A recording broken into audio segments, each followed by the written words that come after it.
Now, I know how some of y'all feel about Tiffany Haddish. She has definitely said and done some things over the years, but I just got done watching her new show on Peacock called Tiffany Haddish Goes Off, and there's some things that I want to break down and talk to you about from a licensed therapist perspective. So look, I didn't even know that this show was a thing. I mean, where's the promo for this? I haven't heard anything, and nobody's talking about it on social media. 6 episodes on Peacock, and they're about maybe 50 minutes-ish long. If you've already checked it out, put in the comment section, what did you think about it? But if you haven't, go on over to Peacock, check it out, come back, and then let's chat about it. I initially thought that this was just gonna be a cute little fun girls trip with her homegirls, and they were just gonna do a whole bunch of adventurous things. But honestly, it wound up being a lot more than that. Each woman, all 4 of them, had their own issues that they had to unpack. Essentially, they went to the motherland for more than just some fun, but to do some more inner healing. I'm being honest, it was interesting because all of them were looking for healing in a different way, in a different manner,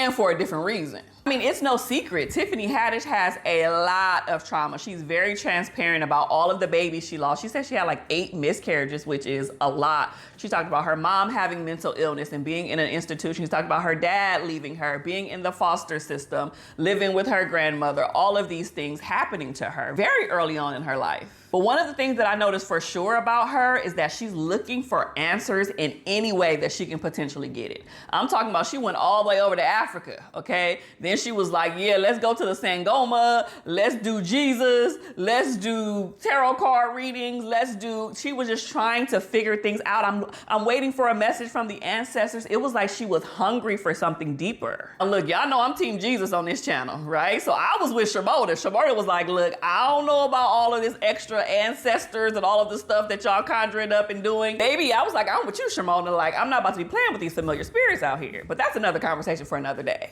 And then her homegirl Selena was kind of like the quiet one. And she wasn't quiet in the sense of like, that's just her personality. She also experienced a lot of trauma growing up. She was raped, I believe, at like 12 years old. And she kind of just went inward. After that, she experienced so much. And instead of her, you know, working through her stuff and being honest and telling other people around that time frame, she kind of just kept it in over the years. And so she was looking to utilize her voice more. Then Sparkle was also on this journey. I'm not sure what kind of journey she's on. Like, it wasn't 100% clear to me, but she just kept saying she's on a spiritual journey. She no longer was dealing with Christianity because that's how she was raised. So she was kind of saying that she just wanted to go inward. And then she got a word that she was supposed to be a Sangoma, like a healer. So she was trying to figure out what she wants to do. Does she want to speak to people? And she said she'd be having visions and dreams.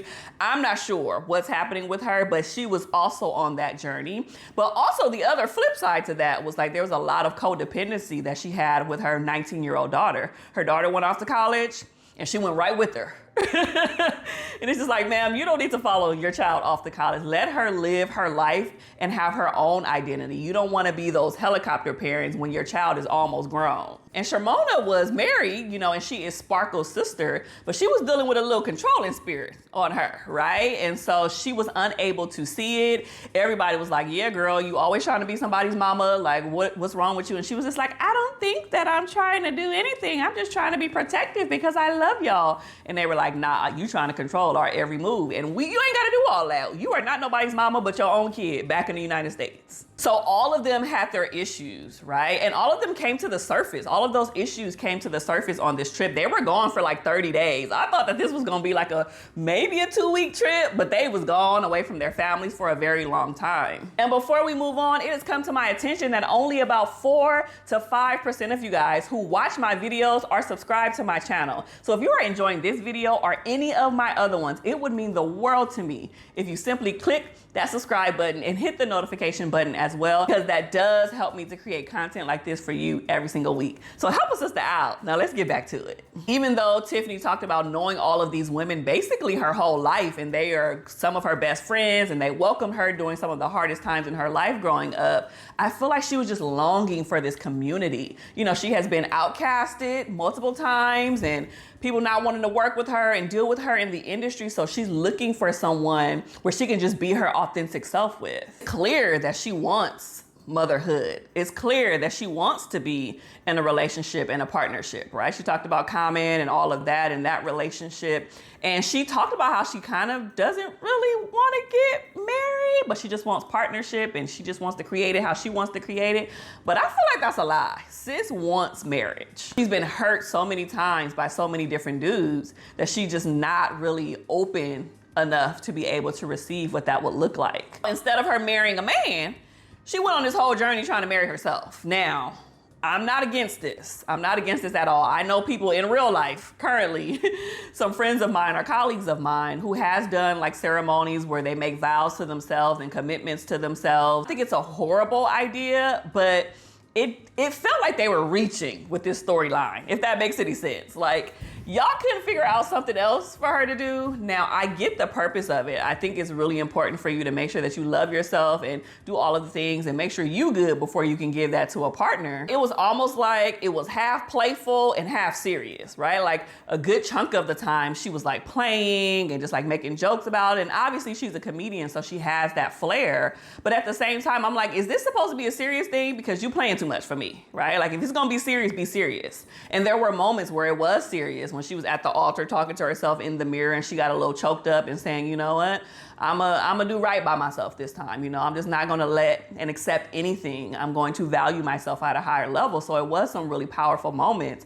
But that was the other thing about this documentary that bothered me a little bit, is that I wanted to see a different side of Tiffany. We know her to be funny. We know her to be a comedian. We know her in this space, and that's cool. But I think there's so much more depth to her that we're missing because she always has to throw out a joke. And Selena said that too. She was like, baby, you don't have to joke 24/7 with us. Like, it can be a serious moment and you don't have to end it with a joke. And I was like, yeah, Selena, tell her. There's a few things that I was like, maybe it's just personal preference. I don't know. But obviously she coined the phrase, she ready. So they said that she ready, he ready, we ready, they ready, you know, like a million times in this throughout the 6th episode. And I'm like, okay, we get it, y'all ready.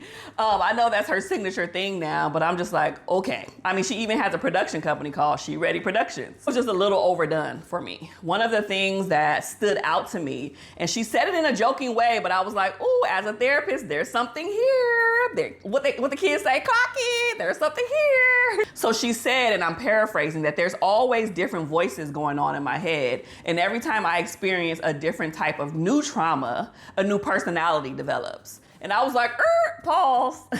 You guys in the world know this as multiple personality disorder because that was the term for a very long time. But now we don't call it that.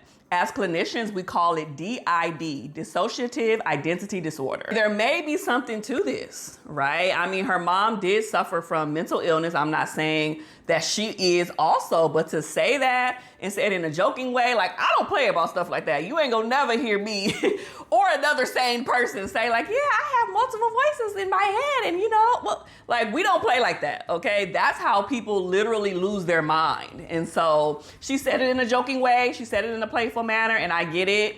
But I also was like, maybe there's something here to this. And I also feel like because she has been through the system so much in her childhood, probably seen numerous therapists and social workers and all of these people involved in her life, probably as an adult, she don't want to do none of that. This is why she's seeking alternative methods like the Sangoma, like the tarot card reader, like the psychic, like the womb healing and all of those things, because she's not trying to do traditional therapy. But I think she should.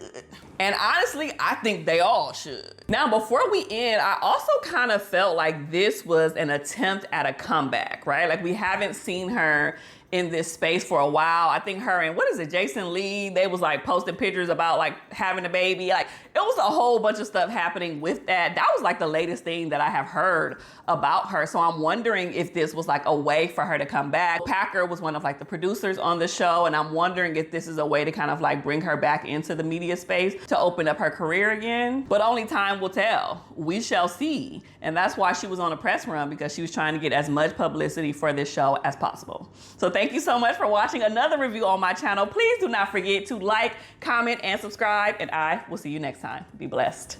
Bye.